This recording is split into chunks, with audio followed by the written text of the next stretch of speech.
ముందుగా కడాయి పొయ్యి మీద పెట్టి దాంట్లో కొంచెం నెయ్యి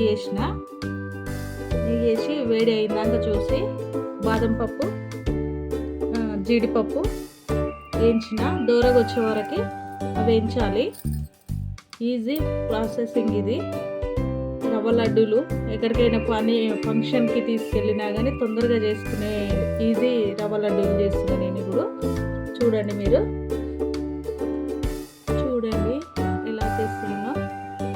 అవి వేయించి అవి తీసేసి ఒక కప్పులో వేసి 2 కప్పుల బొంబాయి రవ్వను పోసిన అవి దూరగా వచ్చే వరకు వేయింపాలి. బొంబాయి రవ్వ పోసిన 2 కప్పుల బొంబాయి రవ్వ పోసిన. బొంబాయి రవ్వ అంటే కొంతమంది తెలియదు కదా, ఉప్మా రవ్వ.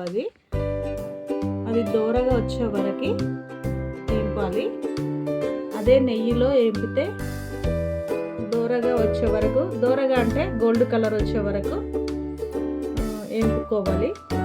గోల్డ్ కలర్ వచ్చేసింది.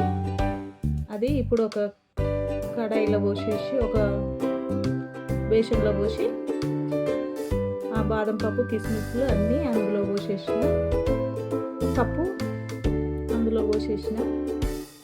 ఆ తర్వాత ఇప్పుడు ఒక కప్పు చక్కెర తీసుకుంటా.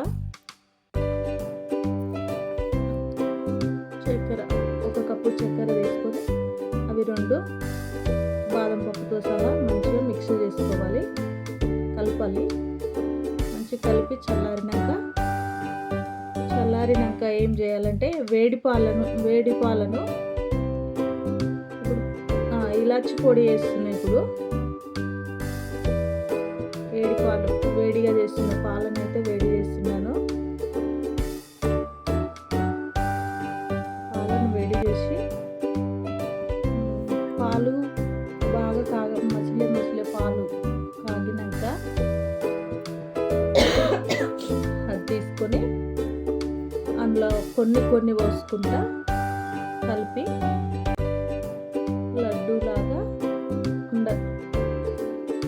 కొంచెం వేడిగా ఉంది కాబట్టి అటు ఇటు కలుపుతున్నా. చాలా కాలుతుంది.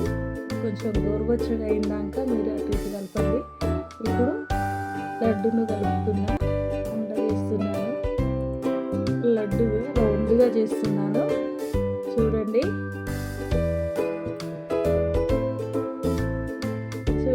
ఎలా అయిపోయినాయో లడ్డూలు.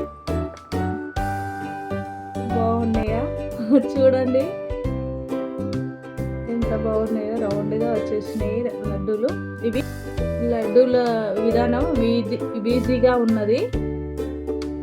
ఈ లడ్డూలు చేయడం ఈజీగా ఉంది. మీరు ఇది చూసి నేర్చుకొని ఈ వీడియో అయితే మీరు ఇప్పుడే చూస్తున్నట్టయితే సబ్స్క్రైబ్ చేయండి, షేర్ చేయండి.